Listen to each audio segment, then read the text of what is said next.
রথযাত্রায় সবাইকে জানাই আমার তরফ থেকে প্রীতি ও শুভেচ্ছা।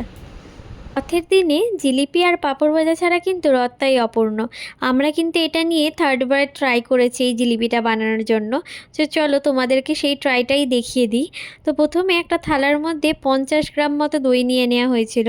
তার মধ্যে অল্প করে জল দিয়ে ভালো করে কিন্তু থালার মধ্যে কত সুন্দর স্প্রেড করে নিচ্ছে তোমরা দেখতেই পাচ্ছ, যাতে দইয়ের যে গুঁড়ি গুঁড়ি গুঁড়ি মতো থাকে ওইগুলো যাতে ভালো করে মিশে যায় আর থালার চারিদিকে যাতে দইটা ভালো করে স্প্রেড হয়ে যায়। তো এইভাবে প্রথমে করে নেবার পরে কিন্তু এর মধ্যে 200 গ্রাম কিন্তু ময়দা দিয়ে দিয়েছিল। পরিমাণটা কিন্তু খুবই ইম্পর্টেন্ট। তো তারপর এর মধ্যে অল্প অল্প করে জল দিয়ে কিন্তু মামুনি ভালো করে কিন্তু মাখছিল দইয়ের সাথে। প্রায় অল্প অল্প অল্প অল্প করে দিয়ে, মানে একদম খুব বেশি দিয়ে দিলেও কিন্তু এটাতে চলবে না। তোমরা তারপর দেখতেই পাবে ব্যাটারটা কিন্তু কীরকম রেডি হবে, না খুব ঘন আবার না খুব পাতলা। তো এরকমভাবে প্রায় অনেকক্ষণ ধরে মামনি কিন্তু ফেটিয়ে নিয়ে রেডি করে নিয়েছিল। আর এই ব্যাটারটাকে রাখতে হবে কিন্তু প্রায় 8 থেকে 9 ঘন্টা। তো তারপর তোমরা দেখতেই পাচ্ছ যে কীরকম আস্তে আস্তে ব্যাটারটা তৈরি হয়ে যাচ্ছে। মামনি কিন্তু খুব ভালো করে কিন্তু হাতের সাহায্যে ফাটিয়েছে।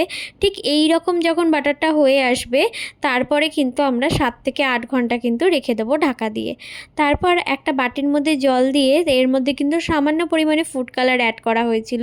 আর হচ্ছে এই প্রায় অনেকটা মতোই চিনি এখানে অ্যাড করতে হবে, কারণ এটা যেহেতু রস তৈরি হচ্ছে।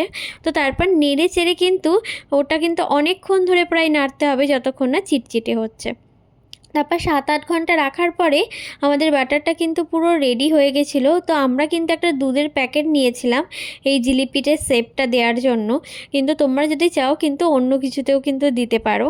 তো আমাদের জিলিপির শেপটা কিন্তু একদমই পারফেক্ট হয়নি, মোটামুটি ওই অমৃতির মতো হয়ে গেছে, আবার অনেকটা জিলিপিও বলতে পারো। তো আমরা কিন্তু ট্রাই করেছি, এটা আমাদের থার্ড টাইম ট্রাই। তো মোটামুটি খেতে কিন্তু খুবই ভালো হয়েছিল, কিন্তু আসলে আমরা তো প্রফেশনাল নই, তো তাই জন্য শেপটা কিন্তু ঠিকঠাক আসেনি।